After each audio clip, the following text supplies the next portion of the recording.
Found out my wife told me not to come home for her audit partner. So I reported them to firm ethics, booked a hotel, saved her privacy with him text, the bank alerts and guest code 3-door log, filed for divorce, left the papers by her 2 mugs, and watched her get fired while he blamed her. The bank alert hit my phone like a slap. Joint debit purchase 187.46 at Salt Wharf Oyster Bar. I was sitting on the edge of a hotel bed, still wearing my work boots. My first thought was simple. She is spending our money while telling me to stay away. I stared at the screen until it dimmed. Then I read the merchant name again, slower. Salt Wharf was 10 minutes from our house in Elliott. That was the moment my chest went quiet like a switch flipped. I work in renewable energy maintenance. Most days I am on a gravel pad beside solar arrays, checking inverters and replacing blown fuses. When a system overloads, you do not argue with it, you find the fault and isolate it. I did not know my marriage could overload too. Earlier that afternoon, I was in a control trailer near the old shipyard lot in Kittery. The air smelled like warm plastic and dust from the vents. My phone buzzed while I was logging output numbers. It was a text from my wife Blythe. "Don't come home tonight. I'm having a friend over and need privacy with him." The words were clean and blunt, like she practiced them. My fingers hovered over the keyboard at work, frozen. A mini hook landed hard. People do not ask for privacy with him in their own marriage. I called her right away. She answered on the second ring, calm like she was ordering coffee. I asked, "What do you mean don't come home?" She said, "I told you I need the house tonight." That was confrontation 1. I asked, "Who is he?" She said, "A friend. Stop making it ugly." I said, "No problem," because I heard the final answer in her tone. On the drive out of the site, my hands stayed steady on the wheel. My brain felt loud, but my body went quiet. When something trips, you do not keep pushing power into it. You trip the breaker and step back. Our house had always felt like a safe place to land. It smelled like cedar soap because Blythe loved those little bars she bought at markets. A bowl of sea glass sat on the kitchen sill, catching light. Every night she set out 2 mugs before bed, like a small promise. Blythe was 41, and she worked as a senior audit associate at a public accounting firm in Portsmouth. Her job ran on rules, deadlines, and clean reputations. She was proud of being the person who caught other people's mistakes. That is why her text felt so unreal. I pulled into a small hotel off the highway in Greenland. The lobby smelled like lemon spray and old carpet. I checked in with a polite smile I did not feel. Then I sat in the room and stared at the wall until my thoughts lined up. Here is advice number 1, simple and true. When someone tells you to leave your own home, do not negotiate in circles. Save the message, take a screenshot, and keep your words short. Confusion gets used against you later. I called a divorce lawyer from the hotel desk chair. I found her number from a county directory, nothing fancy. Her name was Marlo Fenn, and her voice was low and steady. She asked one question first. "Do you have a written message?" I told her yes. She said, "Good. Do not go back tonight. Do not yell. Do not plead." She paused and added, "Bring your documents tomorrow morning." A mini hook hit me. The person who stays calm controls the next step. Marlo asked me to meet her late that night for a short consult, not in her office. She said she preferred a place with cameras and witnesses around. We met at the all-night ferry terminal snack counter in Portsmouth. It smelled like fryer oil and salt air that never leaves your coat. Marlo was older, maybe mid-60s, with silver hair pulled tight. She looked like she had heard every excuse a person could invent. I showed her the text on my phone and the time stamp. She nodded once, like a judge stamping a page. She said, "That message is a boundary line." Then she gave me short instructions, like checklists. Open a new personal account if you do not have one. Move only your paycheck and document everything. No speeches, no social posts, no threats. Advice number 2, do not move money in a way that looks like panic. Move only what is legally yours and keep a simple record. Your goal is safety, not punishment. I drove back to the hotel and tried to sleep. I could not. I kept thinking about the way Blythe said friend. It sounded like a cover word, not a truth. Around 1058 p.m., the bank alert came. Joint debit purchase 187.46 at Salt Wharf Oyster Bar. Then another alert, 36.12 at Harborview Market, like someone grabbed a bottle and snacks. I sat up in bed, heart steady, mind sharp. That was the money proof, and it was loud. I did not have to imagine anything. 2 late charges near our house were enough to make the story clear.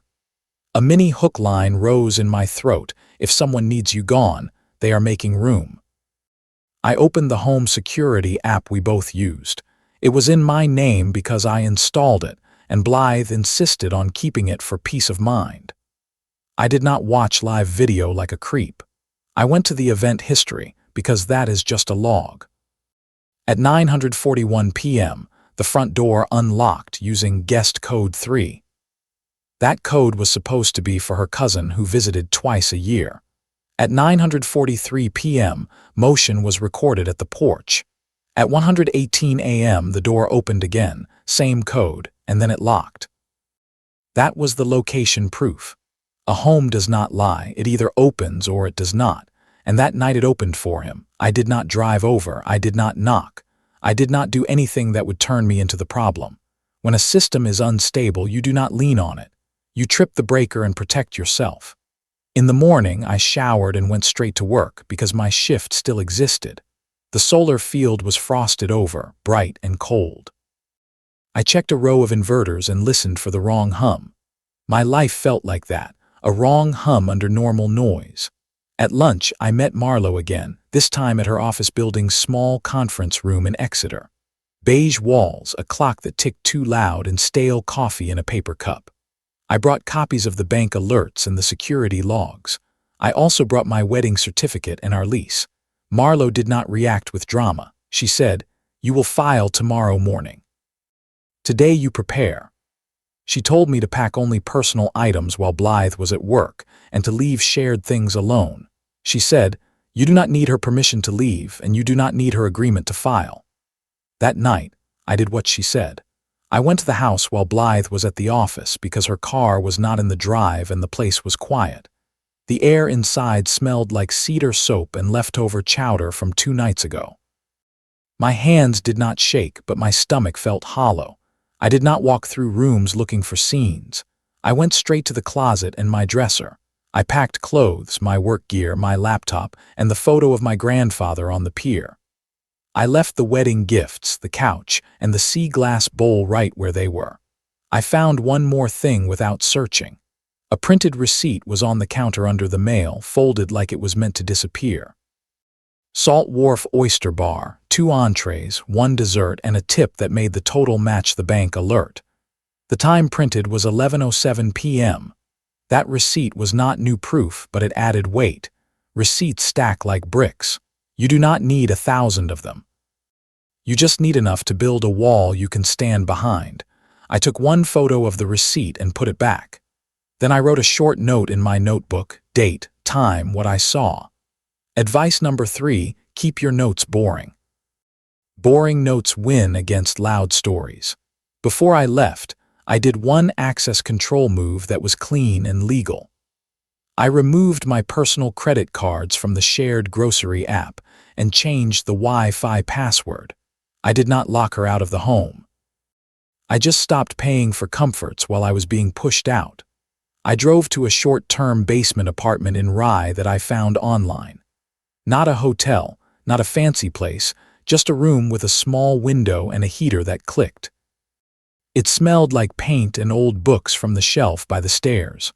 I slept for 4 hours, and that was enough. The next morning, Marlo met me at the county courthouse in Dover. The hallway echoed with footsteps and low voices. She handed me papers and pointed to each line I needed to sign.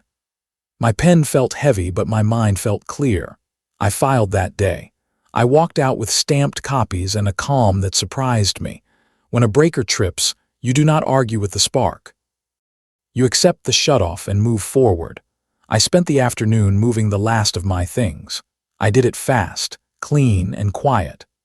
By 5:30 p.m., my side of the closets was empty. Then I placed the divorce papers on the dining table, right beside the 2 mugs she used to set out. Blythe came home around 6:40 p.m. I was already gone. I know the time because the security app logged the door. At 6:42 p.m., my phone started ringing. She left a voicemail first, angry and clipped. Then she called again and I answered. Her voice was sharp, but I could hear panic behind it. She said, "What is this? What did you do?" That was confrontation too, happening over the phone because I would not stand in the same room with her anymore. I said, "I filed for divorce." She snapped, "You cannot just do that." I said, "I can, and I did." Blythe tried to pull the conversation back into her control. She said, "This is about your ego. You couldn't handle one night." I stayed quiet for a second, then said, "You told me not to come home so you could have privacy with him." She went silent, then said, "We will talk later," and hung up. A mini hook hit me after the call ended. When someone demands privacy with him, they already chose a side. All you can choose is how fast you stop bleeding. I sat on the basement bed and stared at my hands. 2 days later, Blythe's sister started messaging people. I did not reply to her. Someone forwarded me a screenshot of a group chat where Blythe said I abandoned her for no reason. I did not argue in public because public arguments are traps. Marlo told me to be patient. She said, "If she pushes a story, you do not fight the story, you show the text." So I sent one screenshot to one person, her sister, and I wrote one sentence. "This is why I left." The next week brought the third person into focus. His name was Orson Vale, and I did not know him personally. I learned his name because Blythe finally said it, by accident, when she called in a rush. She said, "Orson says you're ruining his life too." Orson was 43 and worked at Blythe's firm as an audit partner who traveled in from Boston. Their firm had strict policies about relationships and conflicts. Blythe used to brag about how clean their ethics program was. That is why her choices were so reckless. Blythe begged me to keep everything private. Then she threatened me in the same breath. She said, "If you tell anyone, I will tell your boss you're unstable." I did not yell. I just listened. Marlo told me I could send the evidence to the firm if I wanted because Blythe was dragging my name into it. I did not want revenge. I wanted my name clean and my life quiet. So I sent the screenshot of the text and the security log to their ethics committee email. That was the authority figure, even if I never met them face to face. A committee does not care about tears. They care about dates, logs, and policy. A mini hook landed. Rules do not bend for people who thought they were untouchable. Orson betrayed Blythe the moment consequences showed up. He told the committee it was a misunderstanding and that Blythe invited him without his request. He claimed he assumed I agreed because she said I was out for work. Then he stopped answering her calls. Blythe's firm placed her on leave pending review. They also removed her from a major client engagement she had been bragging about for months. People in Portsmouth noticed when her name vanished from the firm's public team page. Social shame does not need shouting, it just needs silence. 2 weeks later, we had a required mediation meeting at the courthouse. A small room with a long table, beige walls, and a pitcher of water nobody touched. Blythe walked in wearing a calm face like she was going to a meeting she could win. Orson was not there. This was confrontation 3, the final one, and it happened with Marlo beside me. Blythe started with denial. "I never told you not to come home. You're twisting a message." Then she minimized. "Even if I did, it was one night. You overreacted." Then she partially admitted, "I needed privacy because Orson was stressed. I was helping him." Then she went for the emotional move, tears on cue. She said, "You know I've been drowning at work. I needed you to support me." She looked straight at me and whispered, "Please don't leave me like this." I said, "Support is not the same as permission to erase me." The mediator asked if we could reconcile. I said no. Blythe stared at the table like she had never been told no before. When a breaker trips, you do not tape it down and pretend the fire is gone. By the next month, Blythe's firm ended her employment. They did it quietly, but it was real. Orson stayed, but his reputation took a hit, and he stopped traveling for a while. He chose survival, and he left Blythe holding the shame. I moved out of the basement apartment into a small rental near the marsh in Durham. The air smelled like wet grass and ocean wind, and the nights were quiet. At work, I got promoted to a lead role because I kept showing up steady. I started training new techs and telling them the truth. Overloads happen, but you respond clean. Months later, Blythe tried to reach me in person. She showed up outside my job site gate with a paper bag of muffins like nothing happened. I did not step closer. I told her, "Contact my lawyer," and went back to work. A year after that text, my life looked different. I had a better schedule, more responsibility, and a calmer home. I met someone through a coastal cleanup event, a woman who managed marine wildlife surveys and spoke with quiet strength. We ate dinner on a bench at Odiern Point State Park, watching the tide pull back and leave clean sand. I did not feel like I won. I felt like I finally stopped losing. A breaker is not punishment, it is protection. And sometimes the safest thing you can do is let the power cut and walk away. Thank you so much for watching the video.